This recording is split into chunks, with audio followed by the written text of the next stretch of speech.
আজ করছি মোগলাই চিকেন মশালা। আসসালামু আলাইকুম এভরিওয়ান, আমি শালু, এয়ার শালু লাইফস্টাইলে সবাইকে ওয়েলকাম। চিকেন মোগলাই মশালা করার জন্য আমি প্রথমে চিকেনগুলোকে খুব ভালো করে ধুয়ে নিয়ে নুন, হলুদ, টক দই, ঝাল করার জন্য একটু শুকনো লঙ্কার গুঁড়ো এবং কাশ্মীরি লঙ্কার গুঁড়ো দিয়ে খুব ভালোভাবে মাখিয়ে তারপর আদা বাটা দিয়ে খুব ভালোভাবে মাখিয়ে নিয়েছি। এটা মাখানো হয়ে গেলে প্রায় 1 ঘন্টার মতন রেস্টে রেখে আমি অন্যদিকে কড়াইয়ের মধ্যে তেল দিয়ে নিয়েছি কোচানো পেঁয়াজটা আমাকে বেরেস্তা করে নিতে হবে। আর দেখ, আমি পরোটা করবো বলে ময়দাও মেখে রেখেছি, খুব সফটও মাখা হয়ে গেছে আমার। আর বেরেস্তাটা হয়ে গেলে আমি মিক্সারের মধ্যে বেরেস্তাটাকে দিয়ে তার মধ্যে 4-6টা আমন্ড এবং কাজু দিয়ে খুব ভালোভাবে ব্লেন্ড করে নিতে হবে। এরপর ওই গরম তেলের মধ্যে গোটা গরম মশলার ফোড়ন দিয়ে আমি চিকেনটা দিয়ে খুব ভালোভাবে কষিয়ে নিচ্ছি। দেখো, কষানো হয়ে গেছে, ধনেপাতা দিয়ে নিয়েছি।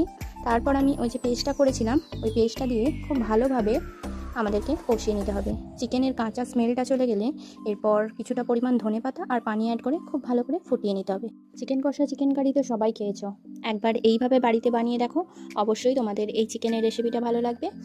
আর বাড়িতে করে আমাকে অবশ্যই কমেন্টে জানাবে তোমাদের কেমন লেগেছে রেসিপিটা।